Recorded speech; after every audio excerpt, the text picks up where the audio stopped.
ठीक है।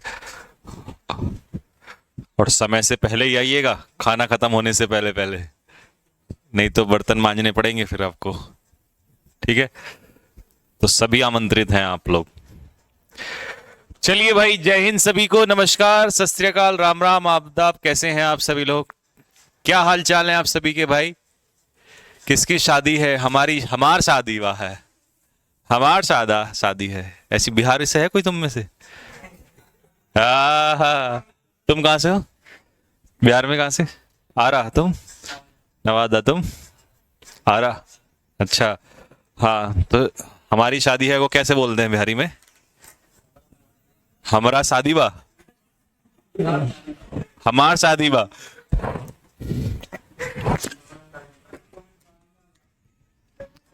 तो जियो रे जियो, हमार शादी बा। ठीक है। और तुम नाचन में आवे बा। ठीक है। कितने दिन पहले? पहले बर्तन मांजने का काम भी तो करना पड़ेगा। हाँ जी, तो खम्बा गणी सभी को दोस्तों, क्या हाल चाल है आप सभी के? करते हैं आज का टॉपिक स्टार्ट। आज की क्लास में सिर्फ और सिर्फ टॉपिक ही होगा। ठीक है। तो अच्छे से इसको हम लोग पढ़ेंगे। और देखिए, ये टॉपिक इसलिए ज्यादा भी इंपॉर्टेंट है क्योंकि आप भी उसी सिचुएशन से गुजर रहे हैं, और इसके माध्यम से we are going to kill lot many birds with a single stone. मतलब ये टॉपिक सिर्फ टॉपिक नहीं होगा, एक तो आपको पैसेज रीडिंग बताएगा, दूसरा वोकैब जो इसके अंदर है उनको बताएगा, प्लस जो मैसेज आपको देने वाला है, क्योंकि आप उस स्टेज पे हैं जहां पर आपको ये बहुत जरूरी है। तो ये कई सारी चीजें आज आप इस टॉपिक से लेकर जाएंगे। ठीक है। यूं तो वोकैब हम वैसे भी रट लेते हैं, बट उससे कई सारी चीजें मिस हो जाती हैं। तो चलिए जी, आज इस टॉपिक के बारे में हम लोग सीखेंगे। और क्या क्या क्या क्या क्या क्या कह रहे सर, मैं एग्जाम में एक दो नंबर से रह जाता हूं। कोई नहीं, अब थोड़ी सी मेहनत बढ़ा दो।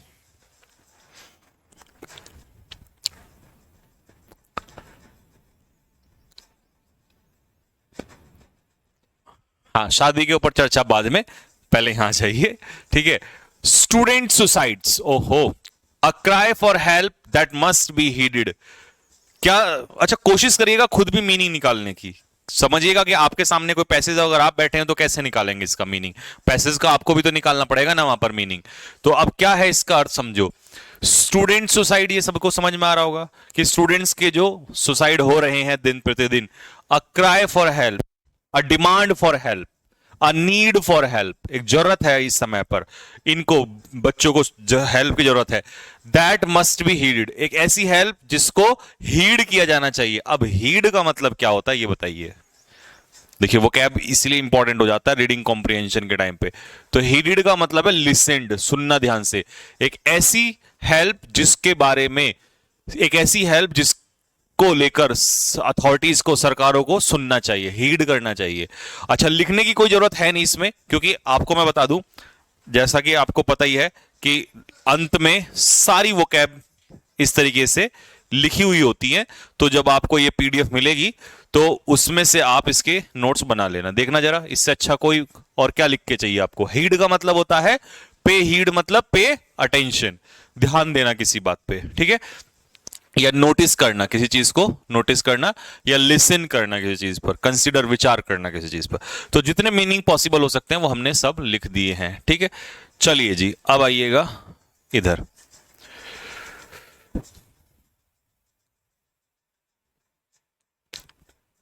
लीजिए, the alleged death by suicides of at least 7 students. कितने स्टूडेंट्स की डेथ हुई? 7 स्टूडेंट्स की जो मृत्यु हुई सुसाइड की वजह से। और ये एलेग्ड डेथ है, मतलब एज्यूम्ड डेथ है। ठीक है। ऐसे इतने आंकड़े माने गए हैं। 6 ऑफ देम, जिसमें कि 6 जो थी वो क्या थी? लड़कियां थी। 7 बच्चों ने सुसाइड किया और उसमें से 6 सिर्फ लड़कियां ही थी। In different parts of Telangana. ये घटना कहां की है? तेलंगाना की है। After the declaration of intermediate results. किसके बाद हुई ये घटना? जब 12वीं का रिजल्ट अनाउंस हुआ। Is another grim reminder, grim का मतलब है गंभीर, ग्रिम मतलब सीरियस, गंभीर, और रिमाइंडर मतलब एक तरीके से ये हमारे लिए रिमाइंडर है।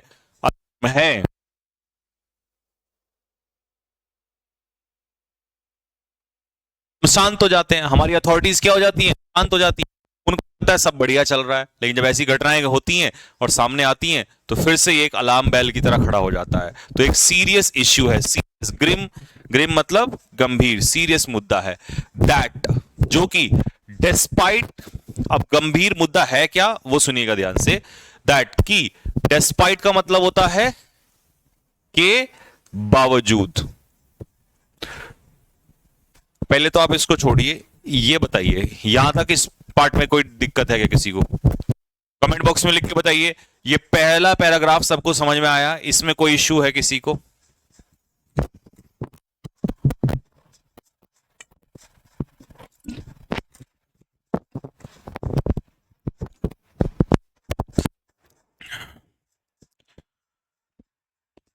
जी, आवाज आ रही है?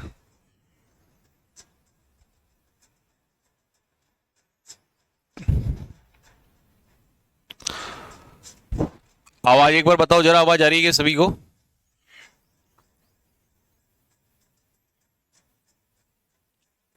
क्लियर है? ठीक है। एलेग्ड का मतलब एक बच्चा पूछ रहा है, एलेग्ड का मतलब वैसे तो किसी पर आरोप लगाना होता है अगर क्रिया के रूप में देखें, ठीक है, लेकिन एडजेक्टिव के रूप में होता है। अगर हम कहें कि एलेग्ड मर्डर या एलेग्ड सुसाइड, तो इसका मतलब होता है आपने जो एज्यूम्ड किया है, ठीक है, जो सपोज किया है।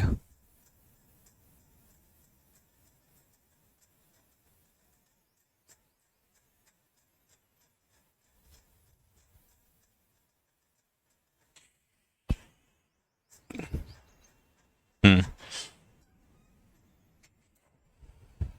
नहीं आया है, एक बार फिर से आवाज आ रही है?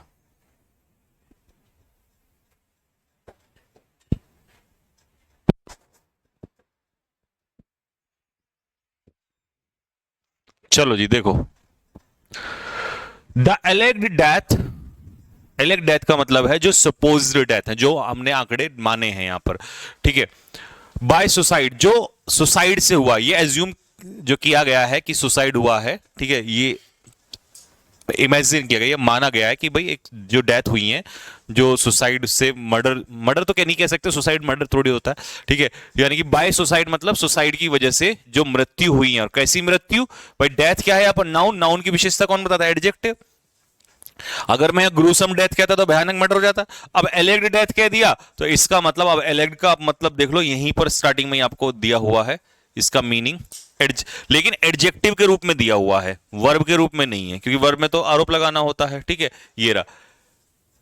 एलेग्ड यहां पर क्या है? एडजेक्टिव है। कैसा? प्रेज्यूम्ड, सपोज्ड या क्लेम्ड, मतलब ये दावा किया गया है, क्लेम किया गया है कि जो ये मर्डर डेथ हुई है ये किससे है? सुसाइड से है, ठीक है। तो जो एलेग्ड डेथ हुई है, जो सुसाइड हुए हैं, सॉरी, हाँ, जो मौत हुई है किससे? सुसाइड से। ऑफ एटलीस्ट कितने स्टूडेंट की? कम से कम 7, ज्यादा भी हो सकते हैं, ठीक है, एटलीस्ट 7 स्टूडेंट, उनमें से 6 कौन है? लड़कियां हैं। कहां हुई है ये मौत? तेलंगाना के अलग अलग हिस्सों में, ठीक है। और कब? जब डिक्लेयर, डिक्लेयर का मतलब घोषित करना, जब क्या घोषित किया गया? रिजल्ट, 12वीं का रिजल्ट घोषित हुआ। ये घटना जो है is another serious situation, reminder, ये फिर से एक सीरियस रिमाइंडर है।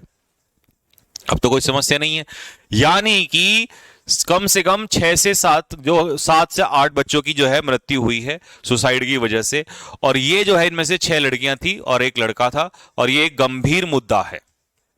तेलंगाना में ये घटना हुई 12वीं के रिजल्ट के बाद। ये ग्रिम, ग्रिम रिमाइंडर है, सीरियस रिमाइंडर है। और रिमाइंडर है क्या? दैट की despite several progressive interventions in recent year. अब तुम्हें यहां से यहां तक समझ में नहीं आएगा, इसीलिए ये इस तरीके से पढ़ना जरूरी है, ताकि पैसेज भी ऐसे ही आते हैं, ठीक ठाक लेवल के आते हैं, ठीक है, सीधा सीधा नहीं आते अब वहां पे, ठीक। तो डेस्पाइट का मतलब है के बावजूद, सेवरल मतलब अलग अलग, प्रोग्रेसिव का मतलब समझते हो? प्रोग्रेसिव का मतलब,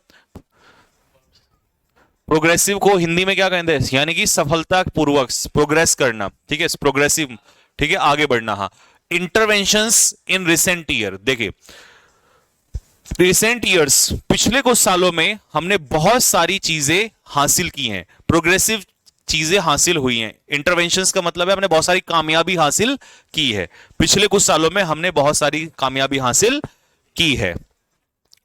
इसके बावजूद भी मच वर्क, अभी भी काफी काम नीड्स टू बी डन, करना बाकी है, टू एलिवेट। अब एलिवेट का मतलब बताओ क्या होता है वो कैब में, बताओ। एलिवेट का मतलब होता है कम करना। तो अभी भी बहुत काम करना बाकी है, किस लिए? टू एलिवेट, यानी कि कम करने के लिए द एंग्जाइटीज। एंग्जाइटीज क्या होती हैं? चिंता। किसकी? Of the countries youth. यहां तक का बताओ समझ में आया कि नहीं आया? वो ये कहना चाह रहा है कि अरे भाई हमने कितनी भी डेवलपमेंट कर ली हो, कितनी भी हमने प्रोग्रेसिव इंटरवेंशंस कर ली हो, कितना भी हमने प्रोग्रेस पाली हो, इसके बावजूद भी आज भी देश के नौजवान की समस्याओं को, चिंताओं को एलिवेट यानी कि कम करने के लिए बहुत सारा काम करना बाकी, जुमलों से काम नहीं चलेगा। आई ना बात समझ में? समझ में आया कि क्या कहना चाह रहा है वो? कि आज भी यूथ जो है वो बहुत परेशान है। ठीक, अच्छा जी। द तेलंगाना स्टेट बोर्ड यानी कि टीएसबी, जैसे यूपी बोर्ड होता है ऐसी Telangana state board of intermediate education had arranged, क्या अरेंज किया है? Arranged for counsellors, sorry for यहां से ये मिसप्रिंट है। तो तेलंगाना स्टेट बोर्ड ने क्या अरेंज किए हैं? काउंसलर। किसके लिए अरेंज किए हैं? स्टूडेंट्स के लिए। काउंसलर समझते हो कौन होते हैं? कौन होते हैं बताओ? काउंसलर्स का काम क्या होता है? काउंसलिंग करना, सलाह देना, समझाना। ठीक है, किसके लिए अरेंज किए हैं काउंसलर? उन्होंने स्टूडेंट्स के लिए अरेंज किए हैं। कहां अरेंज किए हैं? जूनियर कॉलेजेस में। जूनियर कॉलेज का मतलब ग्रेजुएट स्टूडेंट जो 12th पास करके ही आते हैं। टू डील विद, कि वो डील करें, समस्या का निवारण करें, डील करें किसके साथ? Exam related stretch. यहां जूनियर कॉलेजेस का मतलब स्कूल से भी है। ठीक है, तो अबे हाँ जी, to deal with exam related issues, से डील करें एग्जाम रिलेटेड इश्यूज से, क्योंकि सबसे ज्यादा चिंता स्कूलों में ही होती है एग्जाम की, बोर्ड को लेकर। होती है नहीं होती है? कॉलेज में चिंता होती है? कद्दू नहीं होती। कॉलेज में कोई चिंता नहीं होती, कॉलेज में सब अरेंजमेंट कर लेते हैं। लेकिन समस्याएं कहां होती हैं? बोर्ड में, स्कूल के टाइम पे। तो इसीलिए उन्होंने बच्चों के लिए काउंसलर्स को अरेंज किया है। अच्छा, स्टेट गवर्नमेंट रिप्रेजेंटेटिव्स। अब रिप्रेजेंटेटिव समझते हो कौन होते हैं?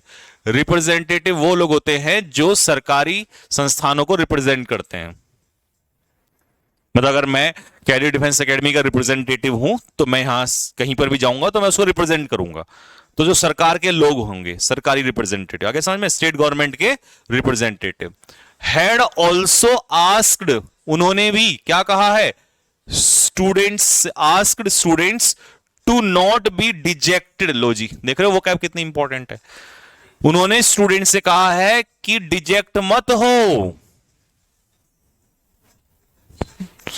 डिजेक्ट का मतलब होता है ग्लूमी, सैड, डिप्रेस्ड, डिसअपॉइंटेड।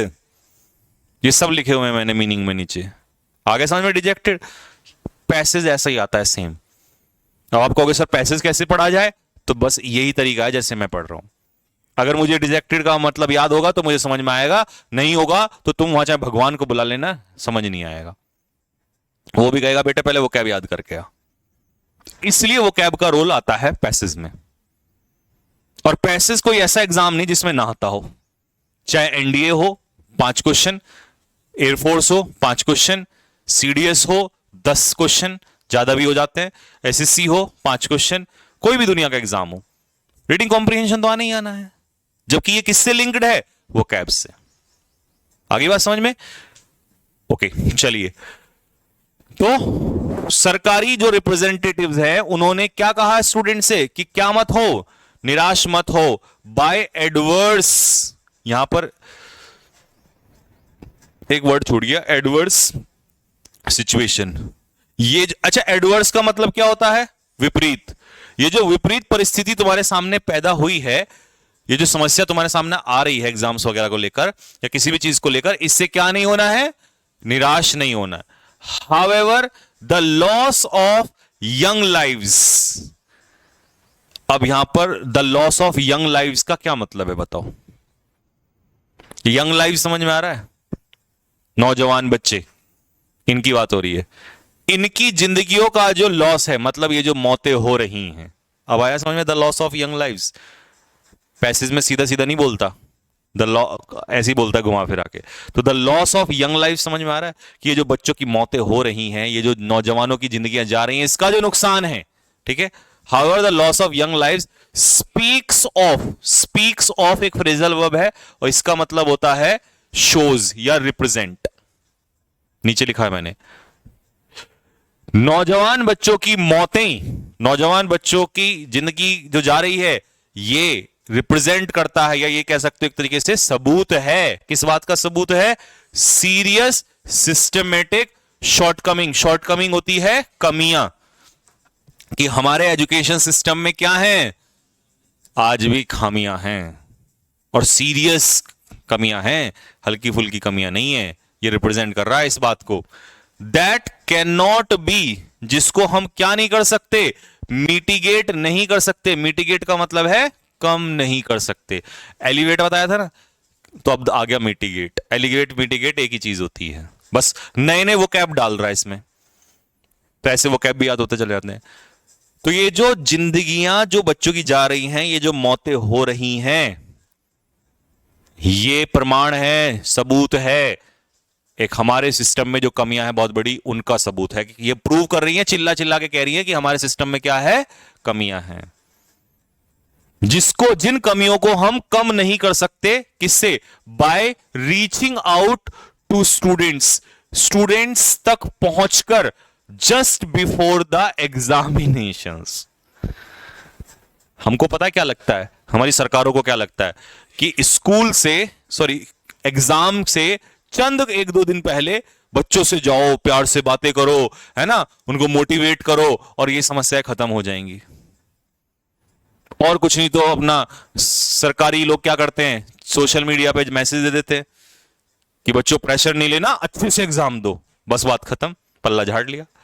या अपने मन की बात सुना देंगे, है ना, मन की बात सुनाते नहीं सुनाते हैं। बच्चों से इंटरेक्शन देखा होगा आपने, कर लेते हैं लास्ट टाइम पे, जबकि ये टाइम टू टाइम फैक्टर है भाई। बाय रीचिंग आउट का क्या मतलब है? बाय रीचिंग आउट मतलब वहां तक मिलकर, पहुंचकर, अप्रोच करके बच्चों को, जस्ट बिफोर द एग्जाम से नहीं होगा। आप एग्जाम से जस्ट पहले बच्चों को कंसोल कर दो, उनको ये कह दो कि बच्चों बस ठीक है, सब कुछ हो जाएगा, ये हो जाएगा, सांत्वना दे रहे हैं एक तरीके से, इससे कोई काम, इससे समस्याएं मिटिगेट, ये कमियां जो है ना एजुकेशन सिस्टम में, ये खत्म नहीं होंगी, कम नहीं होंगी। आया समझ में? इसका तो परमानेंट सॉल्यूशन ढूंढना पड़ेगा। यहां तक कोई डाउट है जल्दी से कमेंट बॉक्स में नहीं लिख के बताइए।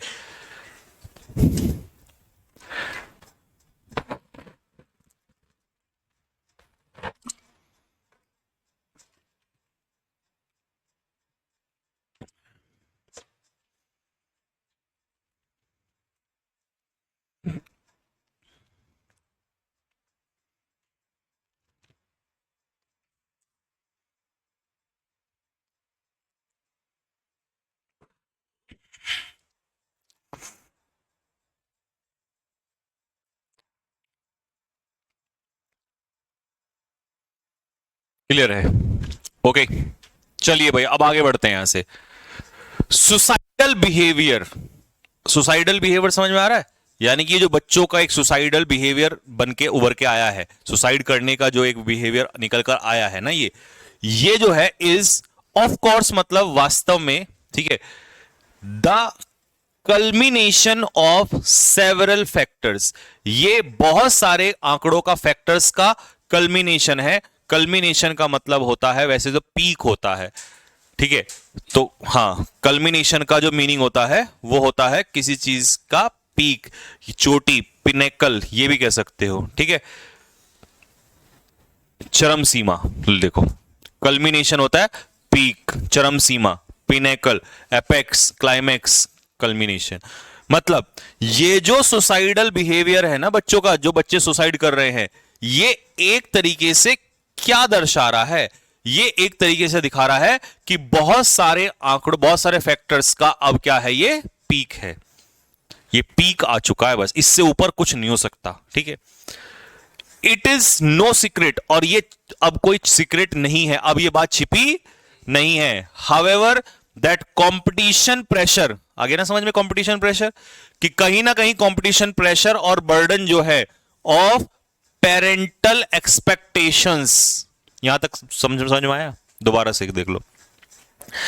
इट इज नो सीक्रेट, अब ये कोई राज नहीं है, ये बात छिपी नहीं है कि कहीं ना कहीं कंपटीशन का प्रेशर और बर्डन ऑफ, किसका बर्डन? एक तो कंपटीशन का प्रेशर, ऊपर से पेरेंट्स की उम्मीदों का प्रेशर जो है, take a toll, take a toll, toll का मतलब है यहां पर मृत्यु, जान ले लेना, यही जान लेता है on the wellbeing of student, यानी कि जो स्टूडेंट की हेल्थ, स्टूडेंट का वेलफेयर, उस सब के ऊपर जो टेक अ टोल कर रहा है, मतलब जो उसको घटा रहा है, हेल्थ को खराब कर रहा है या उनकी जान ले लेता है, इस सब के पीछे कारण है कंपटीशन का प्रेशर और मां बाप की उम्मीदें।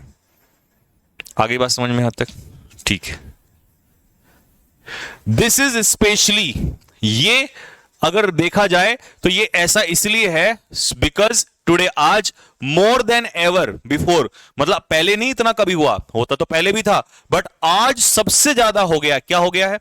डाइवर्स सेक्शन ऑफ पीपल, मतलब अलग अलग लोग जो हैं, diverse section of people see academic excellence as a ticket to a better life. यहां तक आया समझ में?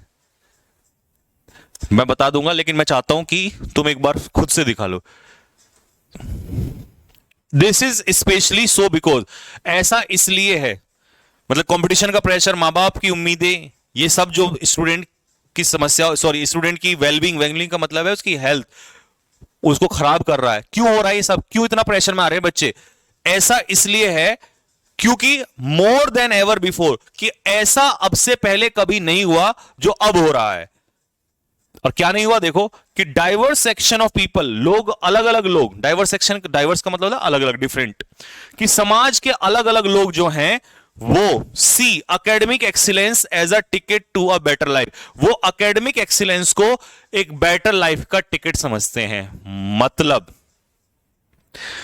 कि लोग भी, बच्चे तो छोड़ो, बच्चे प्रेशर में तो हैं ही, वो इसलिए हैं क्योंकि वो इस वजह से प्रेशर में है क्योंकि आज भी समाज का अलग अलग तबका, समाज में अलग अलग लोग ये मानते हैं कि एकेडमिक एक्सीलेंस, मतलब 12th क्लास का जो रिजल्ट है, 10th 12th का जो रिजल्ट है, ये एक अच्छी लाइफ का टिकट है, a ticket to better life. मतलब अगर स्कूल में 98% आए, 90% आए, तो यह माना जाता है कि इस बच्चे का जीवन आगे चल के अच्छा होगा। अगर 40% आ गए तो यह मान लिया जाता है समाज में कि इस बच्चे की जिंदगी आगे की जो भी बची है, चाहे वो 100 साल हो, 50 साल हो, या मतलब उस रिजल्ट से सब कुछ डिसाइड हो जाता है। और 12th क्लास में बच्चे को यह पता नहीं, उसको लगता है कि तेरा रिजल्ट खराब हुआ तो तूने क्या कर, बर्बाद कर दी अपनी पूरी जिंदगी।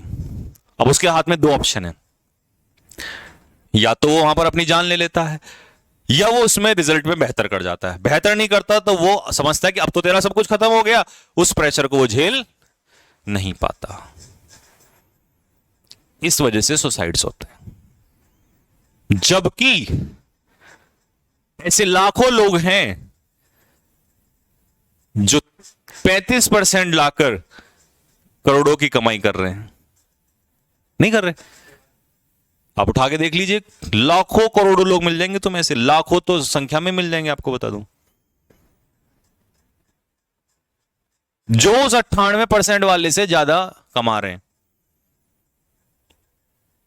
सच है ये बात, एक्सपीरियंस बता रहा हूं मैं तो अपनी। आई बात समझ में? परसेंटेज ये डिसाइड नहीं करती कि आप लाइफ में कितना कमाएंगे, आपकी लाइफ कैसी प्रॉस्परस होगी कि नहीं होगी। मैंने 90% वालों को बाइक पे घूमते हुए देखा है और 35% वालों को गाड़ियों में घूमते देखा है दोस्त। ये सच है, क्योंकि ये भी फैक्टर मैटर करता है कि 12th के बाद जब बाहर निकले तो किसने क्या चूज किया और उसका सही एग्जीक्यूशन हुआ क्या नहीं हुआ। मान लो किसी ने 12th के बाद ही अपना कोई बिजनेस स्टार्ट कर दिया, शुरू के 3-4 साल बाद प्रॉब्लम आई, धीरे धीरे वो बिजनेस धीरे धीरे कमाता गया, बढ़ता गया, और 7-8 साल में वो जो है वो लखपति बना। और देखिए, लखपति बनने में ज्यादा समस्या आती है, लखपति से करोड़पति आदमी जल्दी बन जाता है, क्योंकि स्टार्टिंग की जर्नी बहुत टफ है।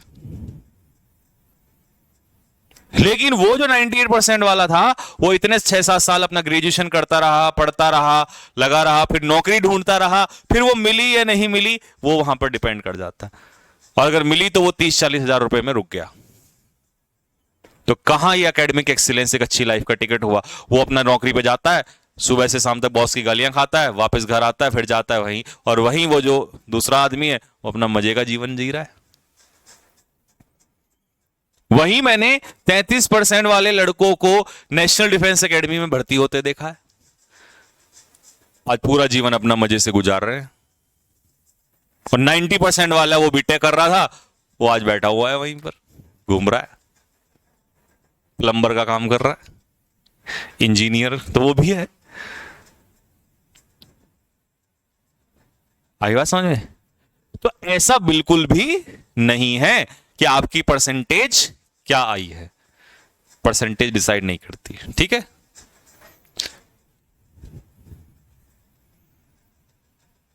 आपके कितने थे?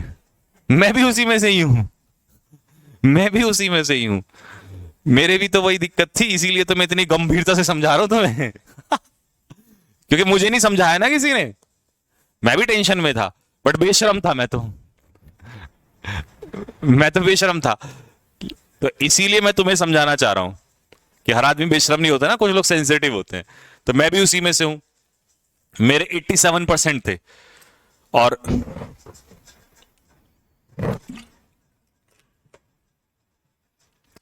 ज्यादा थे 87 अबे हमारे स्कूल में बहुत खतरनाक खतरनाक नंबर थे 87, लेकिन 87 मेरे 10th में थे, 12th में नहीं, 12th में कम थे, 12th में 67% थे। अब ये मत कहना 67% भी ठीक है, नहीं, कुछ नहीं है। हमारे 10-15 के ही थे 67, बाकी सबके हाई मार्क्स थे, बढ़िया।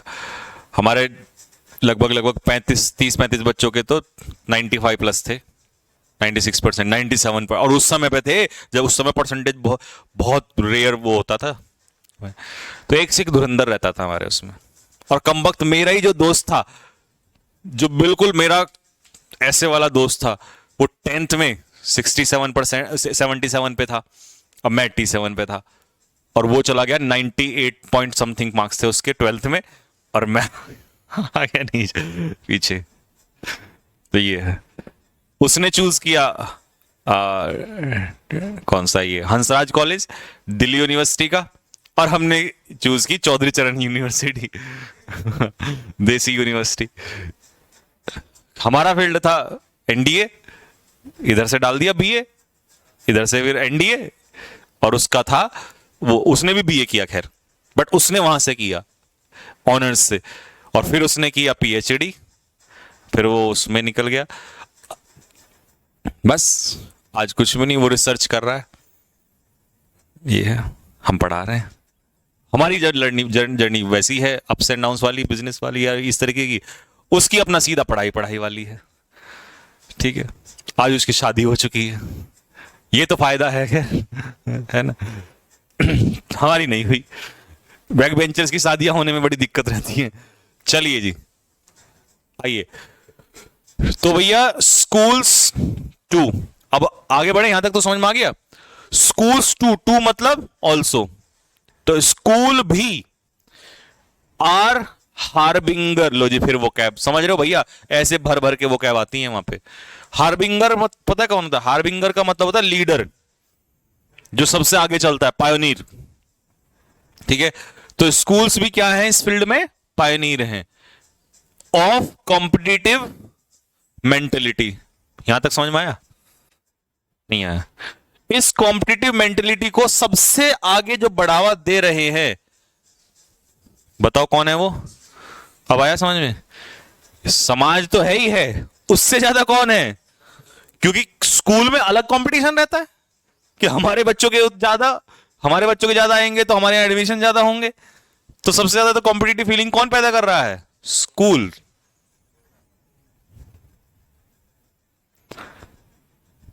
सर आप 10 वो कैब भी कराइए। और ये क्या करा रहा हूं मैं? निकालना मेरा जूता। अगर ऑनलाइन में कोई ऐसा जुगाड़ होता ना कि यहां से जूता निकल के मुंह पे जाके लग सकता था, तो भाई साहब मार के कैमरे में फटाफट और जूता लेके वापस आ जाता, क्योंकि तुम जूता भी डिजर्व नहीं करते। हाँ, आप बैक बेंचर थे क्या? हाँ मैं बैक बेंचर था। ठीक है जी। एनडीए वाली जर्नी नहीं बेटे, वो बहुत दुखद वाली है और लंबी है, वहां कहीं हम गलत, वो किसी दिन फ्री उसमें बताएंगे, आ जाइए। Instead of being empathetic, instead of का मतलब होता है इन प्लेस ऑफ, के बावजूद नहीं है, इसका मतलब है in place of. In place of being empathic test of the students aptitude, हम स्टूडेंट्स एप्टीट्यूड जो होता है उसका टेस्ट नहीं लेते। किस रूप में? एम्पैथेटिक। मतलब एम्पैथेटिक बताता हूं, ये एनडीए में आया था एम्पैथी वो कैब, और उसमें आया था होमोनियम्स में। एम्पैथी का मतलब होता है किसी की मन भावना को समझना बिना बोले। आपके दिमाग में क्या चल रहा है, आप जब पेपर पे लिखोगे, मैं आपसे बिना बातचीत करो उस पेपर के लिखने से कि आपने इसमें एक्चुअल में क्या लिखा है। मान लो मैंने एक टॉपिक दिया आपको, सेक्स एजुकेशन, आपने जो उस पर लिखा, मैं उससे समझ, साइकोलॉजिस्ट कैसे समझते हैं, जो एसएसबी में टेस्ट होता है साइकोलॉजी टेस्ट, स्टोरीज से, वो यही तो समझते हैं कि यार ये किस टाइप का इंसान है, क्या सोच है इसकी। तो वहां पर एक बात बताओ, एसएसबी में कौन सा टेस्ट, यही तो टेस्ट होता है एम्पैथेटिक एप्टीट्यूड टेस्ट। क्या वहां पर मार्कशीट से जॉब मिलती है? अच्छा इसके 98% है, इसे एनडीए में भर्ती कर लो, इसे सीडीएस में ऑफिसर बना दो, ऐसा पॉसिबल है? एक्चुअल में ये होता है बाहर, और जो कि कहां नहीं होता, स्कूलों में नहीं होता। तो इसके बजाय examination continue to be providers of a ruthless elimination system. Examination जो हैं ये आज भी जारी हैं।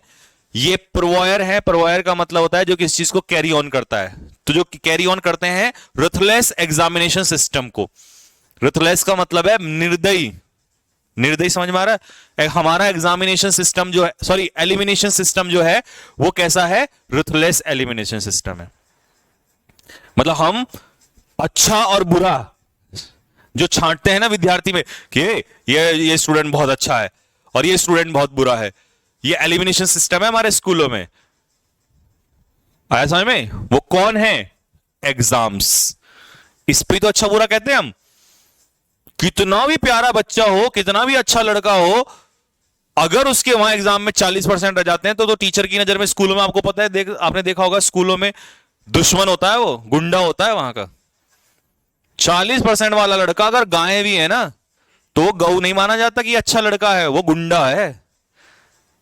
और वो 90% वाला जो है, चाहे वो कितना महानिकम्मा हो, चाहे वो दुनिया के सारे ऐब करता हो, टीचर उसको फिर भी क्या बोले, अरे मेरा बच्चा है ना। ये हमने फील किया है, सॉरी टू से, ऐसा ही होता है। हम अपना जाके बेंच पे लास्ट में बैठते थे, इतना शांत रहते थे, कुछ नहीं, कोई दिक्कत नहीं, लेकिन हमारे पर ही नजर रहती थी, चश्मे उठा के नहीं देखते थे। तुम्हें ही देख रहा हूं मैंने कहा हम तो कुछ कर ही नहीं रहे, वहीं देख लो अपने आसपास ही। और जो आसपास बैठे हुए हैं वो हरकतें करते रहते थे। अरे वो पूरी हरकतें क्या क्या बताऊं, बस करते रहते थे। टीचर उनको नहीं देखेगा। तो ये एग्जामिनेशन सिस्टम जो है ना, ये एलिमिनेशन सिस्टम है, और ये रुथलेस है, ये गलत है, ये बिल्कुल निर्दयी है, गलत है ये। ठीक है, ऐसा एलिमिनेशन सिस्टम दैट डीह्यूमनाइज, जो मानवता को नीचे गिराता है, और डिह्यूमनाइज किसको करता है? लर्नर्स को, यानी कि स्टूडेंट्स को। And drives many of them, और उनमें से बहुत सारे बच्चों को मजबूर करता है। कौन से बच्चे जो क्या हो जाते हैं? Fail. To make the to make the cut to despondency, मतलब उन्हें निराशा में जाने पर मजबूर करता है। कौन? जो बच्चे फेल हो जाते हैं उनको मजबूर करता है कहां जाने में? डेस्पोंडेंसी, निराशा में। ठीक है। डिजाइनिंग फ्लेक्सिबल इवेल्युएशन मैकेनिज्म, मतलब कैसा मैकेनिज्म होना चाहिए? फ्लेक्सिबल। इवेल्युएशन जो होना चाहिए बच्चों का वो कैसा होना चाहिए? फ्लेक्सिबल होना चाहिए। फॉर किसके लिए? स्कूल गोअर्स, स्पेशली किन बच्चों के लिए? जो स्कूल जाते हैं। One of the objectives of NEP 2020, जो 2020 में नेशनल एजुकेशन पॉलिसी बनी थी, इसका क्या था? एक मेन उद्देश्य is at an early stage, ये अभी स्टार्टिंग पॉइंट पर है, मतलब इन्होंने डिजाइन तो ये किया था बट ये अभी शुरुआत है, ये प्रॉपर्ली स्कूलों में लागू नहीं हुआ है। ठीक है। द एंडेवर, एंडेवर का मतलब समझते हो? एफर्ट्स। एंडेवर गाड़ी भी आती है ना, फॉर एंडेवर, तो एंडेवर का मतलब है एफर्ट्स। द एंडेवर रिक्वायर्स, और जो एफर्ट्स जरूरी हैं, हमें एफर्ट्स लगाने पड़ेंगे, एफर्ट्स आज भी जरूरी हैं। ग्रेटर अर्जेंसी, मतलब एंडेवर रिक्वायर्स ग्रेटर अर्जेंसी, मतलब हमें इसको सॉल्व करने के लिए, इस समस्या को सॉल्व करने के लिए एफर्ट लगाने पड़ेंगे, और उन एफर्ट्स में क्या करनी पड़ेगी? अर्जेंसी, मतलब जल्दी।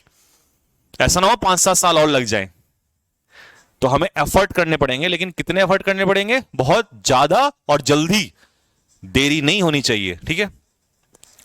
इमोशनल वेलबींग इज अ की part of the NEP, NEP मतलब नेशनल एजुकेशन पॉलिसी, उसका एक की पार्ट समझते हो? महत्वपूर्ण पहलू जो है वो है इमोशनल वेलबींग, मतलब विद्यार्थियों का इमोशनल वेलबींग होना चाहिए, मेंटल स्टेटस पे काम होना चाहिए।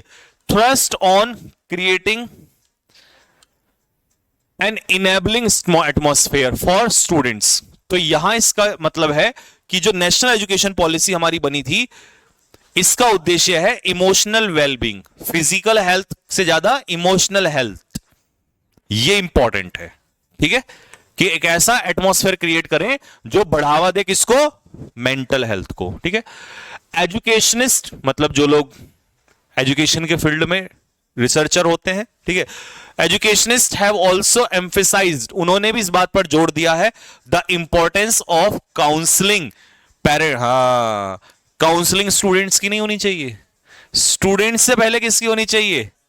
कसम से ये मैं सोचता था स्कूल टाइम पे, काश मेरे घर वालों को कोई काउंसलिंग करे, कोई आके धरती पे अवतार लेके समझा जाए कि बे ओ नालायको, ये इंपॉर्टेंट ये नहीं है, इंपॉर्टेंट ये है।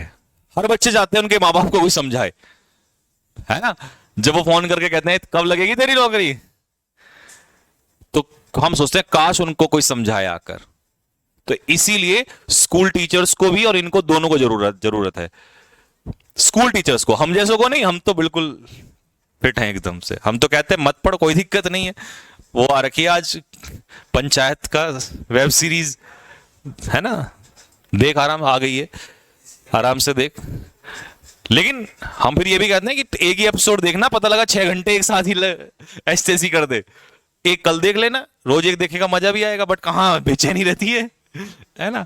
फिर हम ये भी कहते हैं चल एक साथ देख भी लेगा तो कब पढ़ भी लेना, फिर तो हमारे जैसा टीचर तो मिलना ही मुश्किल है, हमें जरूरत नहीं है, स्कूल टीचर्स को ज्यादा दिक्कत है। फॉर लॉन्ग, लंबे से से, इट हैज बीन क्लियर, ये बिल्कुल स्पष्ट है, दैट द ग्रूलिंग मतलब भयानक सिस्टम, अब हमारे एजुकेशन सिस्टम को यहां क्या वर्ड दे दिया? भयानक। Does not prepare the student for the countries economic realities, हमारा जो भयानक एजुकेशन सिस्टम है ये हमारे स्टूडेंट्स को तैयार नहीं करता, किसके लिए तैयार नहीं करता? इकोनॉमिक रियलिटीज, इकोनॉमिक सच्चाइयों से अवगत नहीं कराता। एट द सेम टाइम, और उसी समय पर, द एक्सपेंशन मतलब विस्तार, किसका विस्तार? Economic pie has not kept pace with the rise in aspirations. अब इसका मतलब क्या है कि जो हमारे इकोनॉमिक पाई, इकोनॉमिक जो पाए का मतलब वैसे तो पाए एक टुकड़ा होता है, ठीक है, इकोनॉमिक पार्ट, ठीक है, ये जिसका जो विस्तार हुआ है, जितनी मतलब हमारी इकोनॉमिक बढ़ी है, इकोनॉमी कहते हैं ना मिलियन ट्रिलियन हम डेवलप्ड होते जा रहे हैं, डेवलपिंग से आगे बढ़ रहे हैं, जितना हम इकोनॉमिकली ग्रो हुए हैं उतना ही हमारा जो राइज है वो बढ़ोतरी नहीं हुई है। किसमें? एस्पायरेशंस, जो हमने इच्छाएं की थी, जो हमने सोचा था कि इन सब चीजों का विस्तार होगा, उतना नहीं हुआ है। हम वैसे भले ही ग्रो हुए हैं लेकिन हमारे एस्पायरेशंस में ग्रोथ नहीं हुई है। ठीक है। द मैनिफेस्टोज, अब भैया मैनिफेस्टो मतलब अब हम पॉलिटिकल पार्टीज की तरफ चल दिए हैं, अब नेताओं की वाट लगाएंगे। चलो, तो जो मैनिफेस्टो समझते हो क्या होता है? अब हमें यह भी नहीं पता मैनिफेस्टोस, तो हम क्या अंग्रेजी सीख रहे हैं, है ना? हम रूल रटने बैठ जाते हैं बस।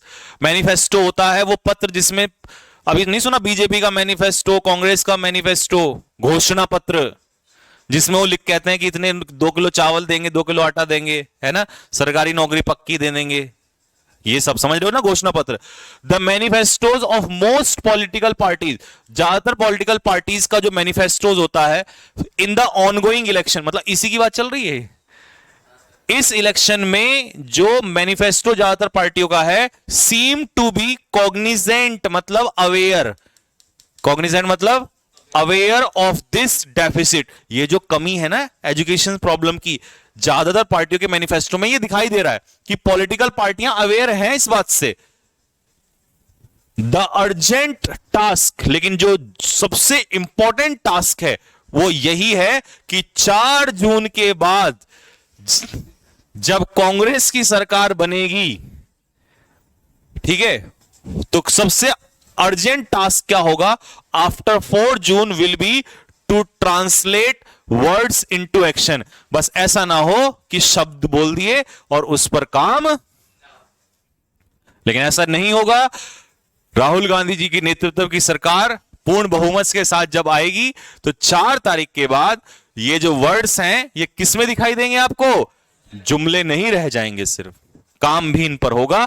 And make sure that system does not fail it's youngsters, ये पूरा लिख लेंगे, यंगस्टर्स या the problems of young students, मैं इसमें लिखवा दूंगा, पूरा दे दूंगा आपको, कि जो सिस्टम है हमारा, ये हमारे जो नौजवान बच्चे हैं, छोटे बच्चे हैं, इनकी समस्याओं को हल करने में फेल ना हो। तो आप टेंशन मत लीजिए, राहुल गांधी जी से हमारी इस पे बातचीत चल रही है, आगे हम इस पर चर्चा करेंगे। पूर्ण बहुमत की सरकार आने दीजिएगा, उसके बाद तथाकथित इस पे चर्चा होगी, इस विषय में गंभीर डिस्कशन होगा, विचार विमर्श किया जाएगा और इस पर जल्दी से जल्दी हम आंकड़े निकाले लाएंगे और आपकी समस्याओं का निवारण होगा। ठीक है, तो ये था एक्चुअल में टॉपिक। ठीक है, देव सिंह सर कभी नहीं बनेगी बेटे, फ्री बैच नहीं पढ़ना।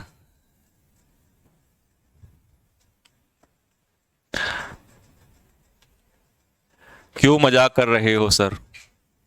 अच्छा, मैं ये मजाक देखना चाहता हूं, है ना, मैं देखना चाहता हूं वो लोग जो कहते हैं कि राहुल गांधी प्रधानमंत्री नहीं बन सकता। जिस दिन बोले मैं राहुल गांधी भारत का प्रधानमंत्री, कितने लोगों को हार्ट अटैक होता है मैं देखना चाहता हूं, और कितने लोगों का इससे कॉन्फिडेंस अप हो सकता है कि जब ये इंसान प्रधानमंत्री बन सकता है ना भाई साहब, तो मैं तो कुछ भी बन सकता हूं फिर। ठीक है, मेरी वीडियो काट के रख लो 4 जून के लिए। ठीक है, अगर प्रधानमंत्री बने तो इसको वायरल कर देना, ना बने तो रहने देना। अब आ जाओ जरा,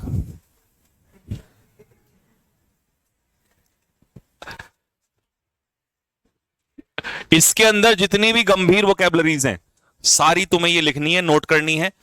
ठीक है, पहले तो सुन लो, कभी बाबूजी बनके तुम्हें अभी बताऊं मैं यहां पे। यही वोकैबुलरी कल हम ऑब्जेक्टिव में भी करेंगे।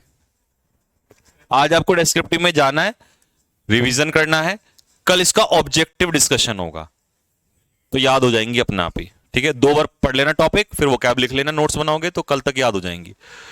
अच्छा जी, ये तो बता दिया था ना आपको मैंने। आ जाओ, एलेग्ड, एलेग्ड का मतलब है क्लेम्ड, अनुमान लगाना, कथित, सपोज। ग्रिम का मतलब होता है गंभीर, निराशाजनक, सीरियस, ठीक है, हार्श। अच्छा जी, रिमाइंडर क्या होता है? चेतावनी, वार्निंग, है। नोटिस, प्रोग्रेसिव, प्रोग्रेसिव मतलब प्रगतिशील, ठीक है, मॉडर्न, लिबरल। एलिवेट करना मतलब कम करना, ये सारे वर्ड लिखना इसके लिए। एंग्जाइटी क्या होती है? चिंता, डील विद करना मतलब समस्या का हल करना, निपटना। डिजेक्टेड, डिजेक्ट मतलब किसी को क्या करना, निराश करना, निराशा, है ना। एडवर्स स्थिति कैसी होती है, प्रतिकूल, डेट्रीमेंटल, हानिकारक, अनफेवरेबल। शॉर्टकमिंग्स क्या होती हैं, कमियां, कमजोरियां। मिटिगेट करना मतलब लेसन, कम करना। रीच आउट मतलब बातचीत करना, पहुंच करना, ठीक है, संपर्क करना स्टूडेंट से। डिकेड होता है 10 साल का एक पीरियड। कल्मिनेशन होता है पीक। टेक अ टोल का मतलब होता है नुकसान पहुंचाना, और किसका नुकसान, वेलबींग, ठीक है, हेल्थ का नुकसान, प्रोस्पेरिटी। डाइवर्स मतलब विभिन्न, वेरिड, डिफरेंट, है ना। हार्बिंगर कौन होता है, जो सबसे आगे चलता है। परवॉयर होता है सप्लायर, जो पूर्ति करता है, ठीक है, डिस्ट्रीब्यूटर। रुथलेस मतलब निर्दयी, मर्सीलेस। एलिमिनेशन मतलब एक्सक्लूजन, रिमूवल, इरेडिकेशन, खत्म करना किसी चीज को, अलग अलग करना। ड्राइव करना मतलब मजबूत करना। देखो ड्राइव का मतलब फोर्स करना भी होता है और प्रेरित करना भी होता है, दोनों चीजें हो जाती हैं, ठीक है। डेस्पोंडेंसी होता है निराशा, निराशा के लिए सारे वर्ड दिए हैं। अब पेपर कल के उसमें मैं ये भी दे सकता हूं यहां पर मेलंकली, तो आपको ये रिवाइज करने हैं सारे वर्ड। इवेल्युएशन होता है मूल्यांकन, असेसमेंट। मैकेनिज्म होता है एक प्रोसीजर। एंडेवर क्या होते हैं, प्रयास, एफर्ट। ट्रस्ट का मतलब होता है किसी बात पर जोर डालना। इनेबल करना मतलब सक्षम करना, योग्य बनाना। इक्विप्ड मतलब तैयार। राउंड द ईयर मतलब वर्ष भर, पूरे साल। रिसेलियंस होती है मजबूती, टफनेस, लचीलापन। कोप मतलब मैनेज करना, कोप विद मतलब डील विद। लैंडस्केप या होता है इन्वायरमेंट, सिनेरियो, माहौल। ग्रूलिंग समस्या, कठिन, खतरनाक, टफ, भयानक। एक्सपेंशन होता है किसी चीज का विस्तार। पाए, पाए मतलब हिस्सा, पोर्शन, पार्ट। मैनिफेस्टो होते हैं घोषणा पत्र।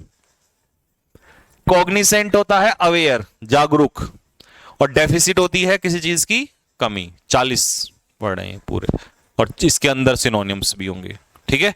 ये आपको पूरे रिवाइज करने हैं। कल इनके मैं ऑब्जेक्टिव बनाकर लेकर आऊंगा और आपको ऑब्जेक्टिव वो कराए जाएंगे, ठीक है। तो बस यहीं तक रखते हैं, आप सभी को मिलते हैं कल, तब तक के लिए जय हिंद।